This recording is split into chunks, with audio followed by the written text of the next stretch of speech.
está Luisa Cantú Ríos. ¿Cómo estás? Temoris, muy honrada de estar acá contigo. Muchas gracias por invitarme. Andas muy activa en el sistema público de radiodifusión, en Radio Chilango, qué bien. Mira, el SPR, me robé una oficina. Sí. ¿Cómo vas? ¿Qué tal va la suplencia? Muy bien, muy bien. Bueno, pues ahí Julio se está tomando un descansito muy merecido, entonces aquí le estamos entrando al quite. Muchas gracias por invitarme. Luisa, pues explicarles un poquito también a nuestro público cuál es el motivo de esta charla, porque, bueno, pues ya sabemos, Claudia Sheinbaum va a ser presidenta de México, Clara Brugada la sustituye como jefa de gobierno de la ciudad. En Estados Unidos es probable que Kamala Harris gane la presidencia de ese país. También en otras partes de América Latina y del mundo, las mujeres están ocupando posiciones muy importantes de poder. Aquí, ya desde hace 6 años hay paridad. Yo creo que es uno de los primeros países del mundo que ha tenido paridad en los órganos legislativos, también en el gabinete, en otros ámbitos, más gobernadoras, más presidencias municipales. Pero, por ejemplo, Angela Davis, esta feminista de tanta importancia, ha criticado que se considere que el ascenso de algunas mujeres a posiciones de poder representa un beneficio en general para las mujeres que no tienen poder. Yo quería preguntarte a ti sobre este tema para que nos ilustres, para que nos guíes un poquito sobre cómo podemos interpretar estos fenómenos que están ocurriendo. Pues muchas gracias. Qué bueno que pones lupa sobre este tema porque efectivamente creo que merece todo el análisis. Pues mira, la pregunta que me hacías un poco cuando pactamos esta conversación era si se rompió el techo de cristal o si se está rompiendo el techo de cristal. Yo no regatearía para nada las luchas feministas que nos han traído a este momento que bien describes.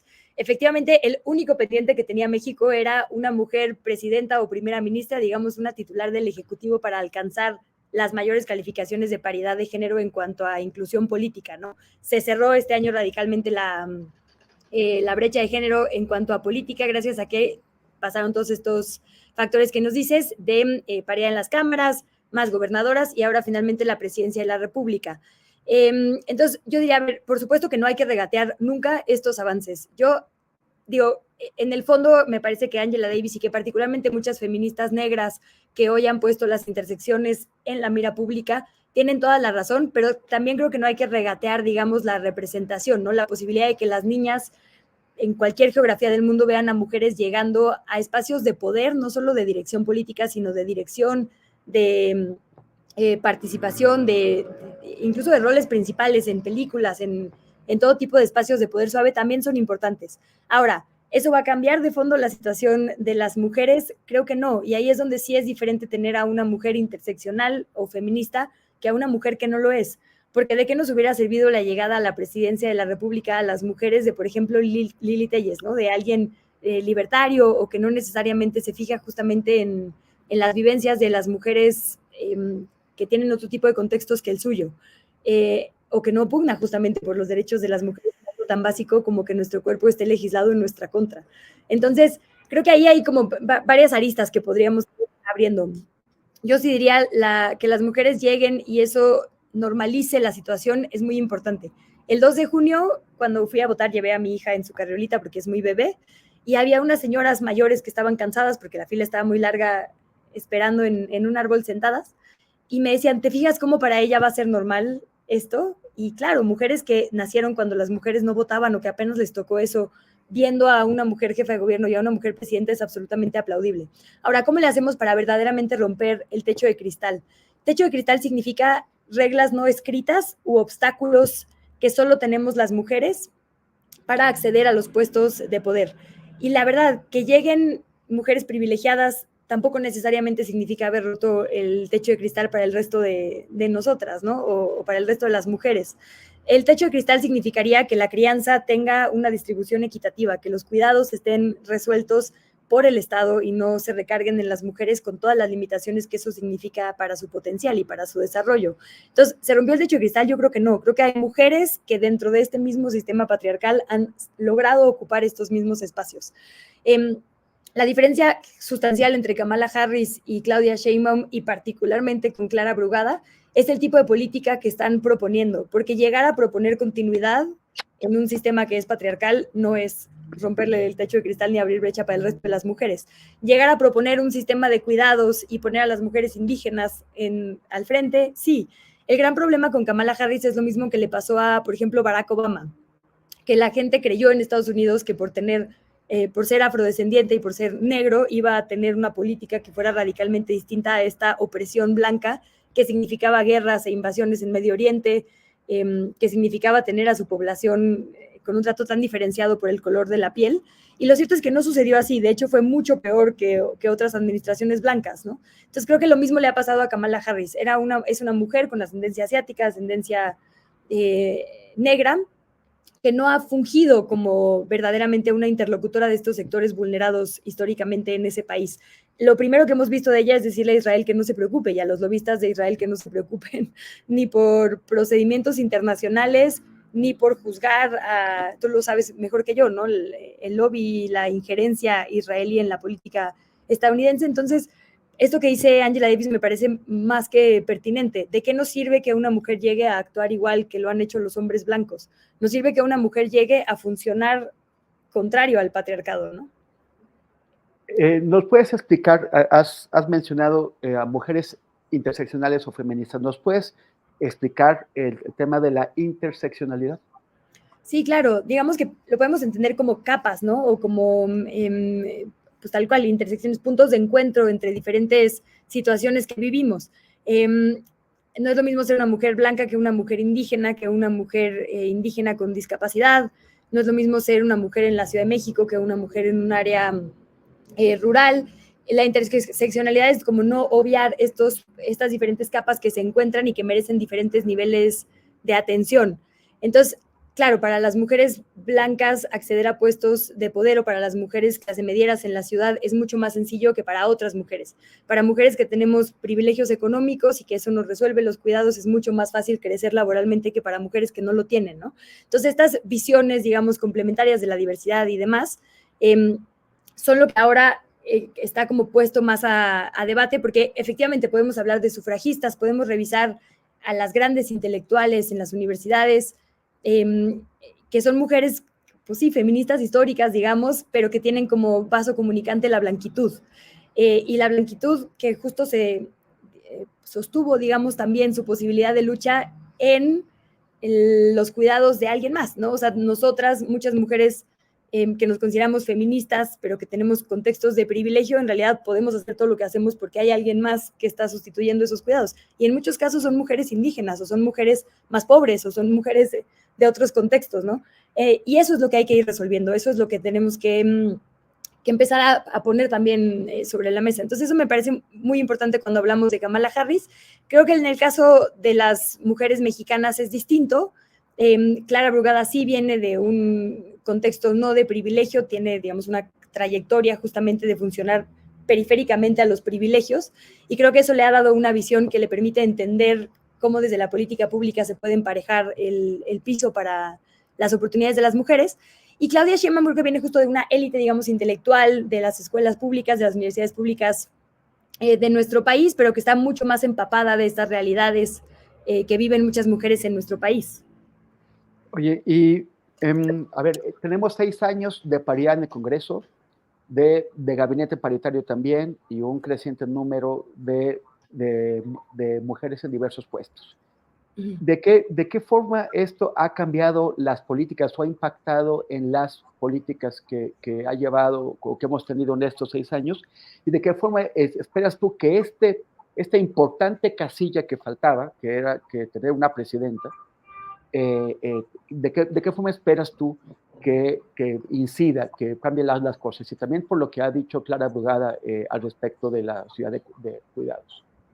Sí, totalmente. Pues lo que te decía hace rato, que se profundice funcionar desde afuera de la lógica, digamos, de imposición sobre los cuerpos, sobre los territorios. Creo que no ha cambiado a la velocidad que debería haber cambiado, por ejemplo, el contexto mexicano con un Congreso que es la mitad de mujeres, ¿no?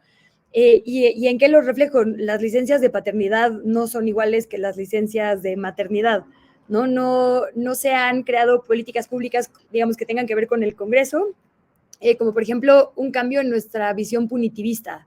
Y punitivista me refiero a las prisiones, los centros de reinserción social, que son, digamos, nuestro máximo castigo para un conflicto con la ley, pues están, sobre todo las femeninas, bueno, todas están causando una crisis en el sistema de cuidados porque un hombre o una mujer en privada o privado de la libertad significa una serie de mujeres afuera teniendo que resolver los cuidados de sus hijas, de sus hijos, de ellas mismas, de sus mamás, de sus tías, generando además entornos propicios justamente para entornos de violencia, pues en lugar de resolverlos, y no necesariamente eso ha resuelto la violencia, por ejemplo, ¿no?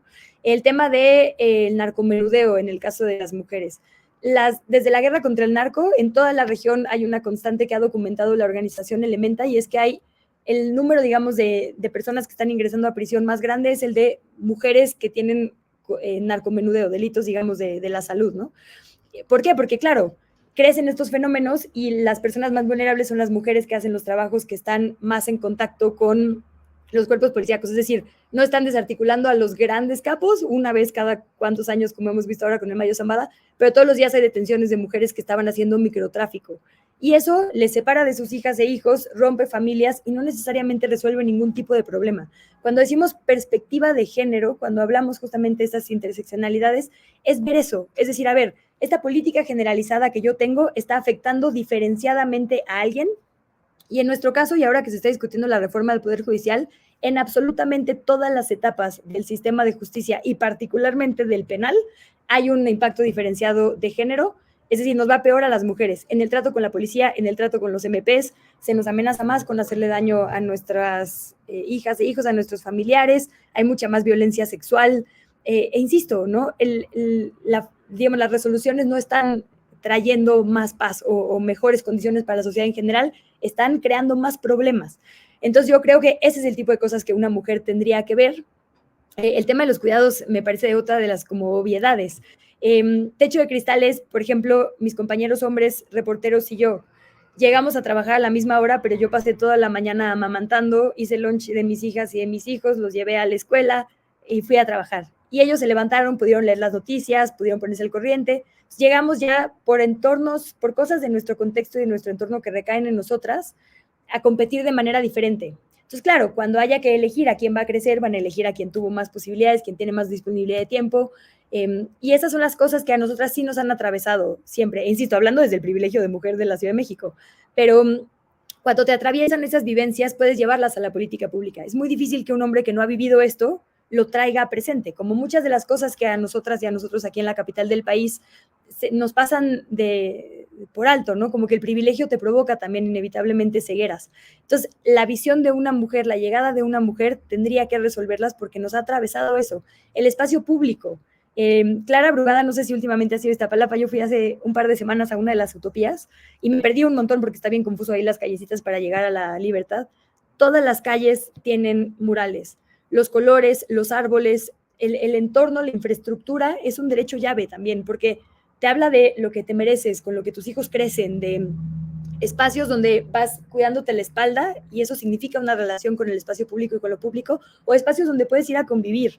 Estas son cosas que yo esperaría y espero que se empiecen a transformar de manera cada vez más evidente con mujeres que lleguen ahí y sobre todo con mujeres, la verdad, como con tanta... pues tanta carga, creo, de otras luchas feministas que les están diciendo, estamos aquí observando y estamos aquí presionando, y qué bueno, la verdad, que así sea, porque México es un país, digo, hablaba del conflicto con la ley, pero las víctimas de la delincuencia, la deuda con las mujeres buscadoras, como bien decía Teresa Rodríguez de la Vega en otro espacio por acá, justo, con las víctimas de la violencia desde familiar a la máxima expresión que es el feminicidio, ya no pueden esperar más. Luisa Cantú, te agradezco muchísimo. Bueno, no sé si tienes algo que agregar para despedirte. Pues no, solo la invitación justamente a que tengamos apertura, a que estos no son temas de moda, ¿no? Ni la diversidad, ni el feminismo, son temas que únicamente estén de moda en los comentarios, digamos. Creo que ahorita hay como mucha confusión sobre todo por el entorno internacional y por esta discusión sobre si Disney y el wokeismo y la fregada. Y la verdad es que, pues no, esa discusión, esta lucha feminista y esta lucha interseccional es muy antigua en nuestra región, sobre todo. Entonces, no obviarla, no obviarla, tener apertura a que cuando decimos patriarcado no estamos diciendo que los hombres son el problema, sino este sistema de dominación, y que pequeñas acciones de verdad, políticas públicas, pequeñas leyes, pequeños presupuestos o grandes presupuestos sí pueden hacer la diferencia para toda la sociedad, porque al final, cuando tú resuelves la violencia de género, cuando tú resuelves la violencia machista, a quien beneficias es a toda la sociedad en su conjunto. Querida Luisa, muchísimas gracias. Te mando un abrazo. Espero pronto podértelo dar en persona y pues gracias por ayudarnos a entender estos temas. Otro grande, muy honrada. Gracias, Temoris. Gracias, Luisa.